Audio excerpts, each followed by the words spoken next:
Let's talk about args versus key args. Arguments versus key arguments. What does that mean? Let's get into it. Let's do an example.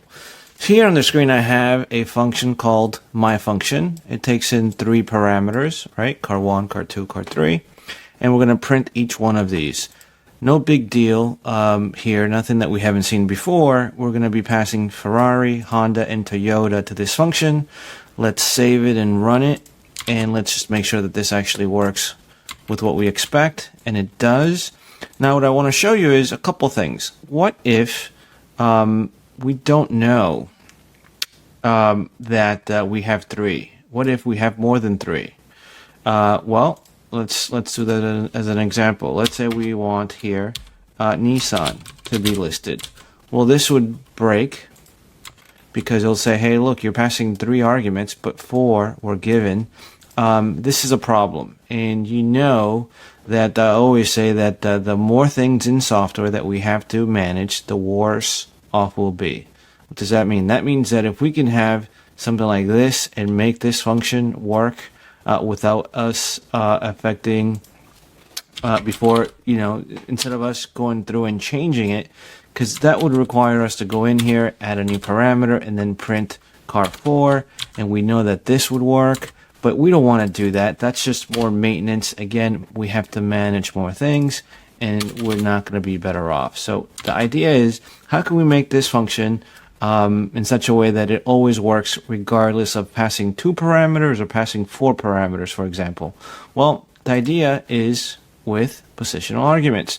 So we can do something like this, where we say passing args, star args, and we can say something like for car in args, go ahead and print, just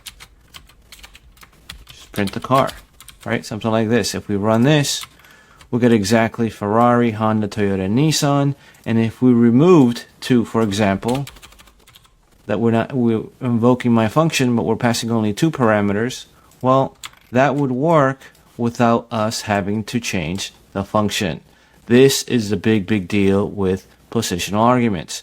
Now, a couple things to talk about positional arguments to close the loop in here with is that we can have this as a list, right? So we can have this as a list, and that means that we can say something like my cars and have that equal to a list. And instead of these 2, we can just pass in the list. And this should work, right? If we run this, this should work, right? But we'll be surprised, and it doesn't work as we expect. Why? Because we get a list of Ferrari and Honda. So there's one more thing we can do here to make it work like we had it working before, and that is to unpack this list so that when we pass it over to the args, it gets treated as independent, individual items. And we get something just like this as we were having before. This is super useful, very powerful, and hopefully you can see the big benefit as to managing your code so that when you make one tweak in your code somewhere, it reduces the amount of tweaks you have to make elsewhere. I hope this helps.